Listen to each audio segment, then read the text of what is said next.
Okay, guys, so a Democratic politician has finally done it. I pride myself on my ability to maintain my composure, um, to measure my actions. Take a lot of work to get to this point in my life,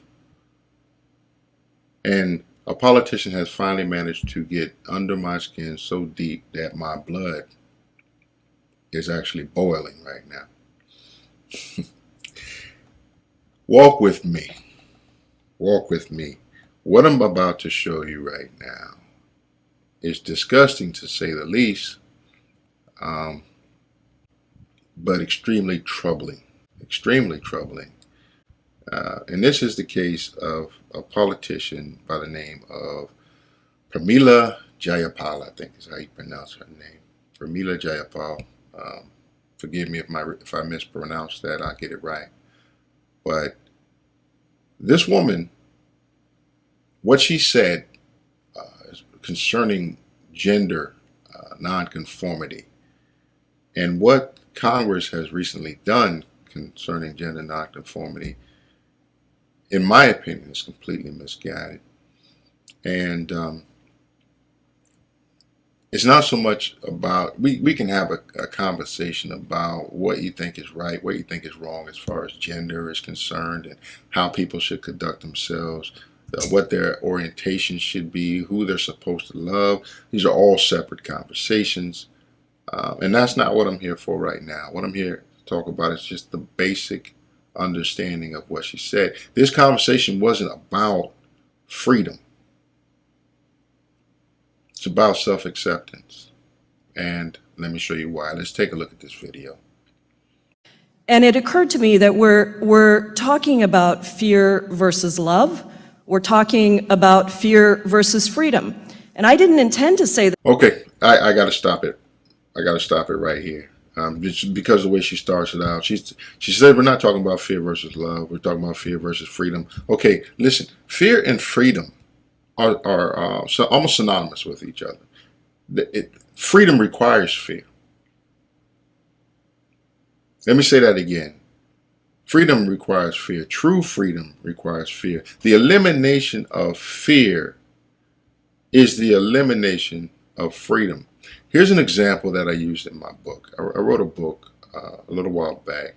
It's called Slavery 2.0. Matter of fact, I put a link to that in the description box. Slavery 2.0. And what I did was I drew almost like a matrix that illustrates fear and freedom security and freedom. As security increases, freedom decreases. There's a direct correlation. And if you doubt that, I'll give you an example. Take prison. Take a maximum security prison. It's the most secure prison. And within that most secure prison, there is the least amount of freedom. Right? So if you look at that and you say it's fear versus freedom, in order for me to reduce the amount of fear that people experience, I'll have to reduce the freedom of others. If you want to be free, there's a certain amount of fear that goes along with it. Another example, take skydiving for instance, right?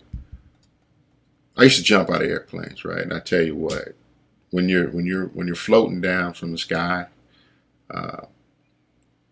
when you exit the door of the aircraft, there is a sense of freedom there, and there is a sense of intense fear.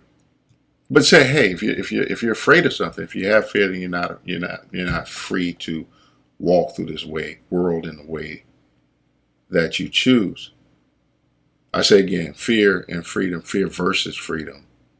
To eliminate that fear, we have to eliminate freedom. Not so much the freedom of the person who's afraid, although that is an implication, but we have to reduce the freedom of everybody else around you so that you don't feel afraid. Let's continue.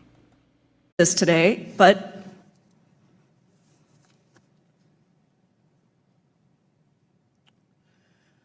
Excuse me.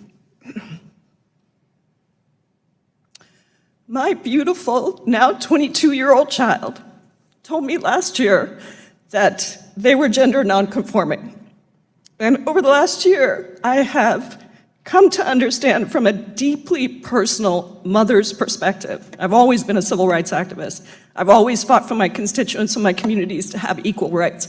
But from a mother's perspective, I came to understand what their newfound freedom, it is the only way I can describe what has happened to my beautiful child, what their newfound freedom to wear a dress, to rid themselves of some conformist stereotype of who they are, to be able to express who they are at their real core. And since this deeply impactful moment last year. Okay, so let me go ahead and address it. The freedom to wear a dress was always there. Okay, you were free in America. If you want to wear a dress, you can wear a dress. There's no one stopping you from wearing a dress. I'm sorry, I just can't. I can't go along with that. The freedom was always there. What the difference here is self-acceptance, self-esteem. So let's go ahead and get into that, because this is the meat of it. This is taking it all the way down to the bone, right? You have two types of esteem, the way I see it, the way I studied it.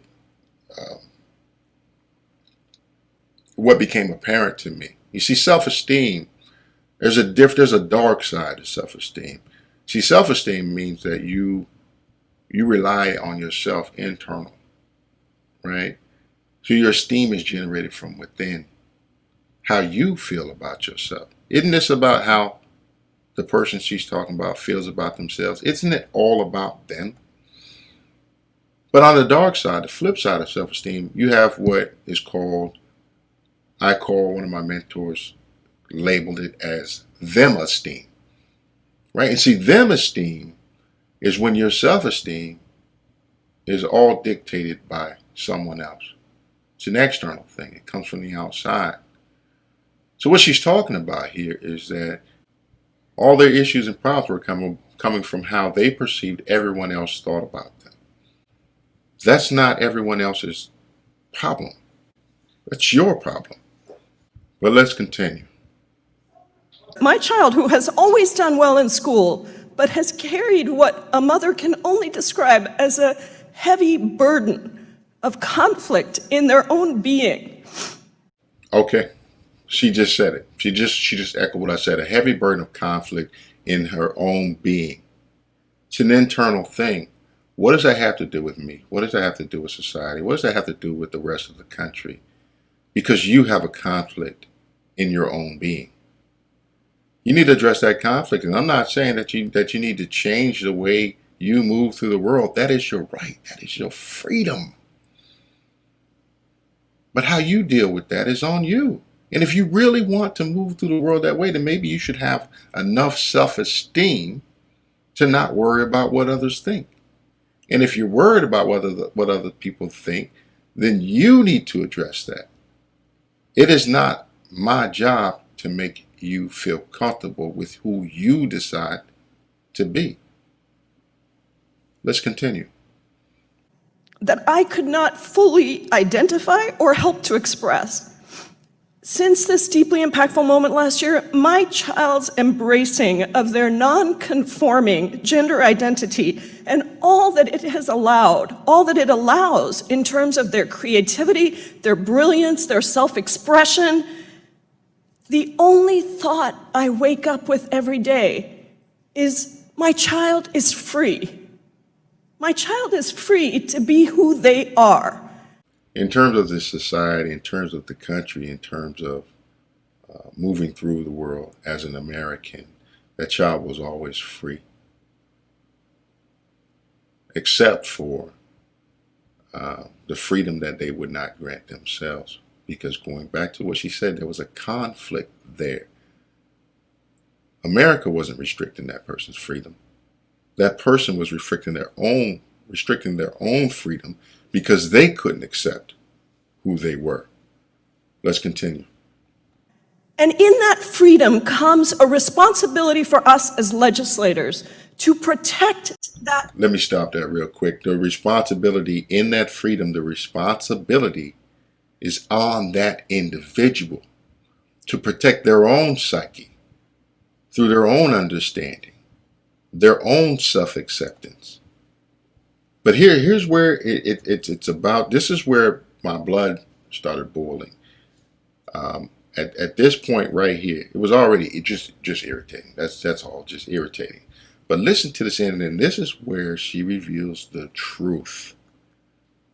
This is the part where she reveals what you as an American, what you all need to be very, very afraid of. You need to be concerned because this part is serious. Listen to this.